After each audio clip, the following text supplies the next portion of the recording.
Hello, this is Philip here, and I just wanted to make a video about my Enoch calendar because recently there was some news about how the Dead Sea Scroll was deciphered. It has to do with the calendar text, and I was reading through the article that was published about this, which is over here on the right, and so it basically, everything in this article works perfectly with my version of the Enoch calendar. I made this Enoch calendar around 2015, 2016-ish, and I was always worried about, okay, is this Enoch calendar, is it correct? Is it exactly right? You know, is there anything wrong with it? And I used the Dead Sea Scrolls to construct this. Obviously, I used the Book of Enoch. I used Jubilees. I used the Songs of the Sabbath Sacrifice, produced by David.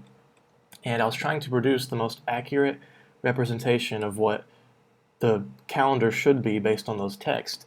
And I thought that I had everything right, but you know, I was always kind of worried. But this newly deciphered calendar text it's totally persuaded me that my calendar is right. And I'm going to show you why I think that. So let me just start by going through the beginning of the text here for the calendar scroll, and we'll just go through it and we'll see how well it works with my calendar. So let me find it here. Okay, so here is their textual reconstruction of the first column of this calendar document.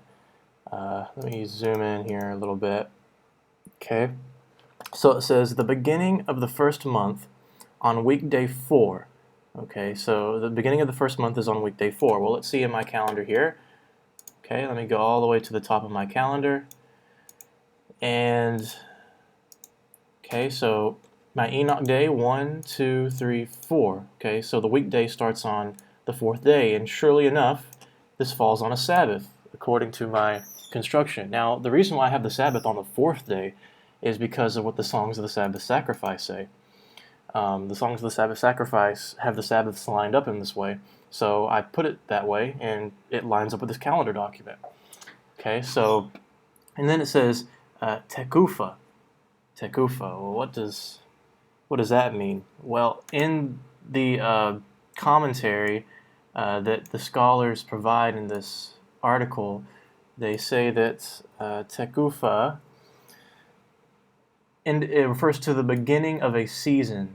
It refers to the beginning of the season, months 1, 4, 7, or 10. Now, why?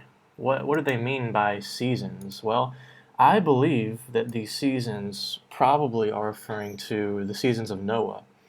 Okay, in the Book of Jubilees, we know that there are seasonal days of Noah. Okay, so the first one starts in the first month, and then on the 4th month you have another one. So basically the seasons are every 3 months. Okay, so the first 3 months, that's a season.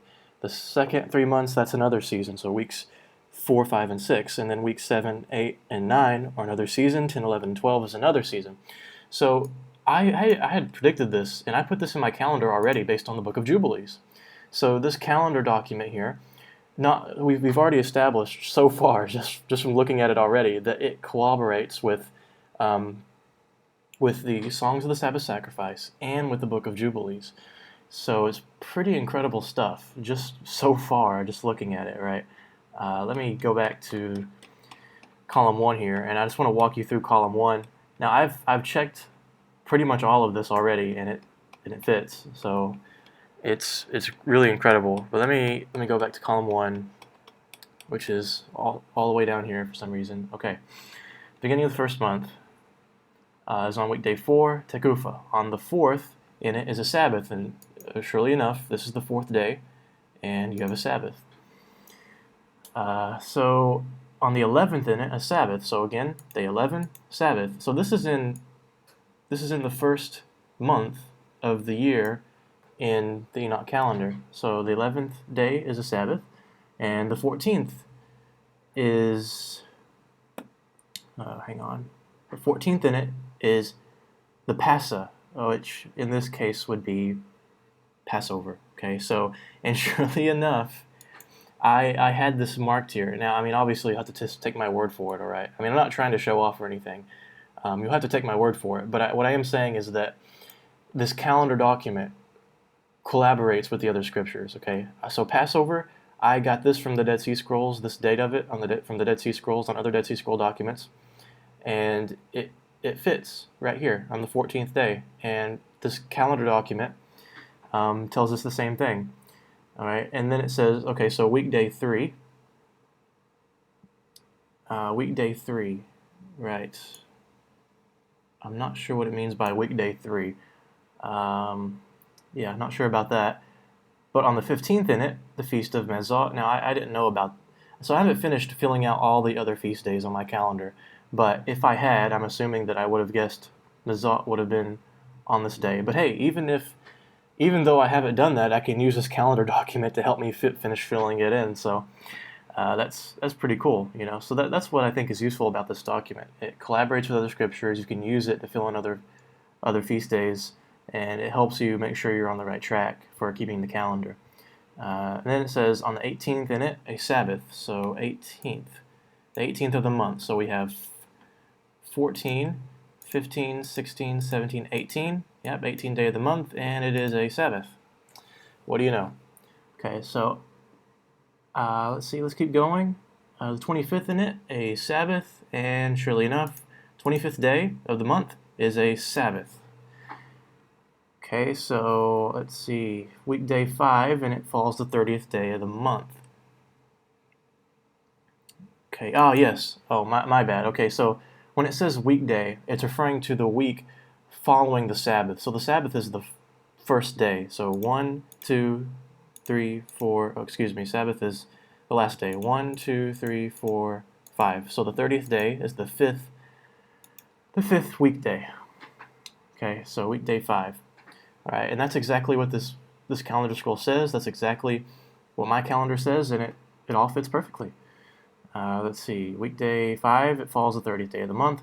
The weekday of, now a lot of this is reconstructed by the scholars, okay? You know, I mean, this technically isn't what was on the scroll. The only thing we had on the scroll was these few letters here, but the scholars have reconstructed most of this based on what the other text says. And so you have to kind of rely on their reconstruction. But later on, I'll show you a part where most of the text is preserved, and you'll see what it actually says and how it actually fits.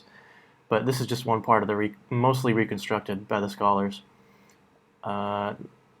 Weekday, okay, the beginning of the second month is on weekday 6. Okay, so see, look, weekday 6. Weekday 6. And then the 7th day is the Sabbath. See? So this is, see, right here is the beginning of the second month, all right? Iyar or Ziv, okay, beginning of the second month. Okay, and it says in the calendar document, the beginning of the second month is the 6th day of the week. So you have 1, 2, 3, 4, 5, 6, and then you have the 7th day, which is the Sabbath. And it says that on the second in it is the Sabbath. And the 9th in it is the Sabbath. Okay, so 1, 2, 3, 4, 5, 6, 7, 8, 9. The 9th day of the month, you have a Sabbath. Okay, so I'm just going to stop right there, but I'm sure you get the idea. It fits, you know, it fits. And let me find another part here that isn't reconstructed entirely. Let's see.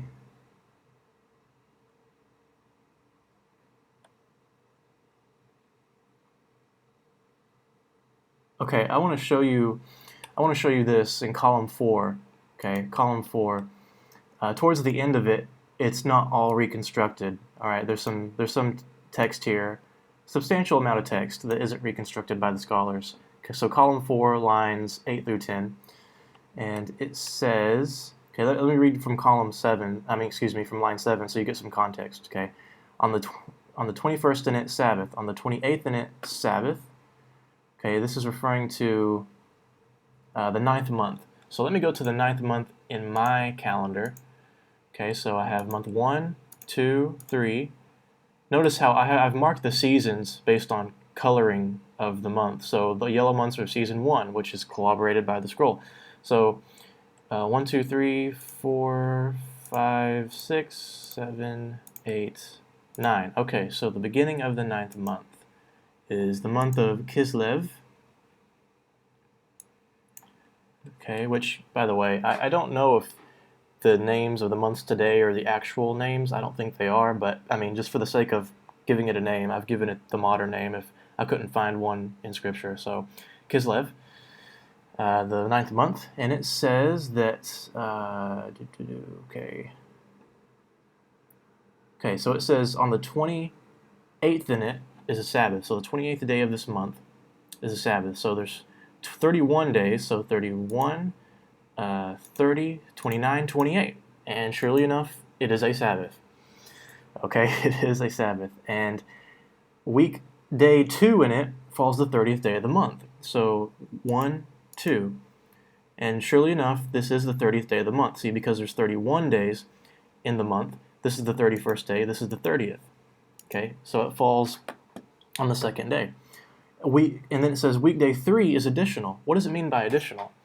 The additional is the additional 31 day. You see, in the Enoch calendar, right, you have 12 months. Each month is supposed to have 30 days, but there are 3 months that have, 4 months. I'm sorry, it's kind of confusing sometimes.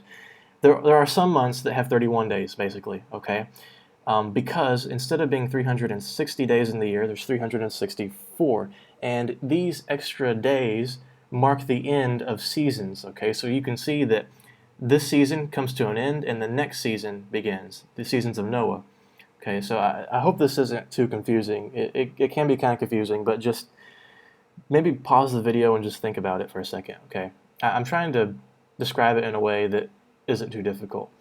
All right, so you have 4 seasons, okay? You have 3 months in each season, okay? And at the end of each season, there's an extra day added to the end month.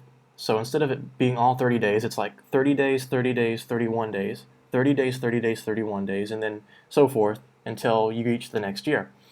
Okay, what's interesting is that lots of people have debated, well, do you put the 31-day month as the first month of the season or as the last month of the season? This has been debatable. But I think this calendar scroll shows us that we should put the 31-day month at the end of the season, because that's what this calendar scroll is telling us. It's saying that the weekday 3 is additional in the 9th month. And the 9th month is the last month of the 3rd season. So this calendar scroll is really useful because it's telling us. Now I predicted, based on my research of the Dead Sea Scrolls and the scriptures, that the 31-day month was at the end of the season instead of at the beginning, and apparently I got it right because that's what this calendar scroll says. That's why I'm so astounded by this text, because it has proven itself to be really useful, and it's, to my surprise, my calendar works. So let's continue here. On the first day of the 10th month, Tekufa. Okay, yeah. So here's the thing, right? Now it's saying the first day of the 10th month. So we're here now. All right, Tekufa. And what is Tekufa? Tekufa refers to the beginning of a new season. And guess what? We're at the beginning of the last season of Noah. Okay, because these last 3 months are the last 3 seasons. Oh, excuse me, not the last, but yeah, they are the last of the year. This is the beginning of a next year here. These are the last 3 months of the year. So, and of the season. It's the beginning of the last season, which is the last 3 months. And that's what it says in the calendar scroll. It's just truly incredible. It's amazing. Okay, and on weekday 4. Okay, so on weekday 4, right? So 1, 2, 3, 4. Yeah, on weekday 4. So it says Tekufa on weekday 4. On the 4th in it is Sabbath. So yeah, this is the 4th day. It is a Sabbath. Okay. Now, what's interesting here, though, something I haven't figured out yet, is it says Tekufa on weekday 4. What does it mean by that? Does it mean that the season begins on the Sabbath? I'm not entirely sure. I don't think so. I think that actually that Tekufa here, because it says on the first day of the 10th month, right? That's whenever the season starts. But it says on weekday 4. I think it's just being repetitive. On weekday 4, on the 4th in it is the Sabbath. I think the scholar should have capitalized. They should have put a full stop here after Tekufa and capitalized. I think that this is the beginning of a new sentence. I might be wrong on that. Not sure. If it's not, then that means we'll have to look at when exactly Tekufa begins. But in any case, I think it's pretty clear that it's very accurate with my calendar. So on the 11th in it, Sabbath. Okay, so we have the 4th, 5th, 6th, 7th, 8th, 9th, 10th, 11th, and surely enough, we have a Sabbath. So I'm not going to go through this anymore. I think that's plenty of enough evidence to show you about my calendar. In case a lot of that stuff went over your head about like me describing the layout of the calendar, I'm just going to do that real quick for you, and hopefully it will make sense. Okay, so basically, let me make this a little bigger. Okay, so basically, in the Enoch calendar, there are 364 days instead of 365 days. This makes it a perfect calendar. It's perfect because it's divisible by 4 and 7, which is interesting. So within these 364 days, there are 4 seasons, and each season has 3 months. So if you can just kind of imagine this, just imagine you have a timeline of 364 days. You've divided that timeline equally into 4 parts, each part representing a season. Now within each of those parts, divide that by 3. So that represents all the months. And each month, okay, has 30 days, except the month before the beginning of the next season. That month has 31 days. And that extra additional day is to divide the seasons. Okay, so that is how this calendar works. Now even though my calendar works in terms of internally it's on its own, I'm not sure if I have synchronized it with the Gregorian calendar properly. So what I mean by that is that the calendar internally is correct. All the Sabbath days, the feast days, all the days are correct in my calendar. The calendar is set up correctly. But my question is, have I begun the calendar on the right Gregorian calendar day? That's my question, you see, because I have the Enoch calendar beginning in 2015 on March 21st after the spring equinox. Now, I know it has to begin somewhere around the spring equinox. I know that for a fact because that's what the texts tell us, essentially. Whenever the day and night are equal parts, when the day and night are both equal, okay, spring equinox. What I don't know is that which day exactly is that? Is it the 20th? Is it the 21st? Is it the 22nd? So you see how you could easily be off by a day. And if you're off just by a day, then everything is wrong. So you have to make sure that you're on the exact right day. Another thing you have to think about is which day in terms of which time zone. So is it March 21st Israel time that the calendar should start? Is it March 21st, wherever you are on the earth that you should start? What time zone is the time zone you should use to start the calendar? See, these are the problems that I have with the calendar now, with keeping it. I haven't really been keeping the calendar yet because I'm afraid that I'm not starting on the right Gregorian day. So right now for me, it is January 24th, 2018. So let me go to my year 2018 here on my calendar. January 24th, 2018. Ah, yes. So according to my calendar, today should be a Sabbath. Okay, and today's Wednesday. Okay, so basically, yeah, so this is how I have my calendar, right? But the thing is that I don't know exactly if that's right. Also, another thing you have to think about is, do you begin the day at sunset or sunrise? Do you begin the day at noon? When do you begin the day? So these are all problems that I have with the Enoch calendar. Because I'm just not sure exactly when a day begins. In terms of our calendar, how can we line up our calendar day with the Enoch calendar day? So I hope that you found that video interesting. If you have any questions or comments, feel free to leave that below, and have a nice day.